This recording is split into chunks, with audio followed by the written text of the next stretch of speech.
Salam əziz şagirdlər, bugünkü mövzumuz amfibiya adam mövzusunun mətninin ev tapşırıqları ilə bağlıdır. Sizcə müəllif nə üçün baş qəhrəmanı İxtiyandır adlandırıb? Aşağıdakı sözlərin izahı bu sualı cavablandırmaqda sizə kömək edə bilər. Uşaqlar, diqqət edək. Deməli, android, andros kişi, oid bənzəyən insan obrazında yaradılmış robot. İxtiyologiya isə İxtis balıq, logos söz. Yəni biologiya elminin balıqları öyrənən sahəsi ixtiyologiya adlanır.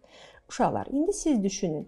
Bax bu səbəbdənmi müəllif İxtiyandır adlandırmışdı? Siz bunun üzərində düşünün. Tapşırıq B. Söz boğçasında öyrəndiyiniz sözlərə əsasən cümlələri tamamlayın.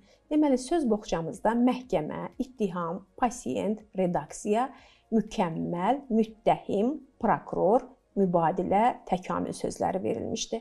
Məhkəmə zalında professor Salvator çıxış edərək özünü müdafiə etdi. Professor özünü müttəhim kürsüsündə görən kimi sakit və təmkinli şəkildə ayağa qalxdı. Yepiskop vaxtı ilə Salvatorun pasiyenti olmuş və onun əməliyyatına etiraz etməmişdi.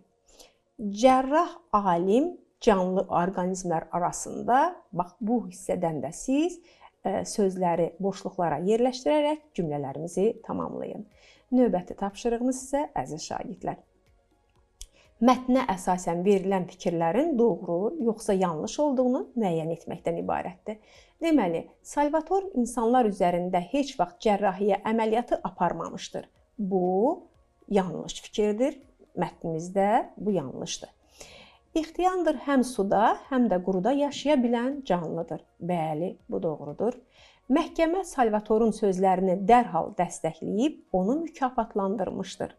Xeyr, bu yanlışdır. Salvator öz hərəkətlərinin nəticələrini qəbul edir və mərhəmət istəmir.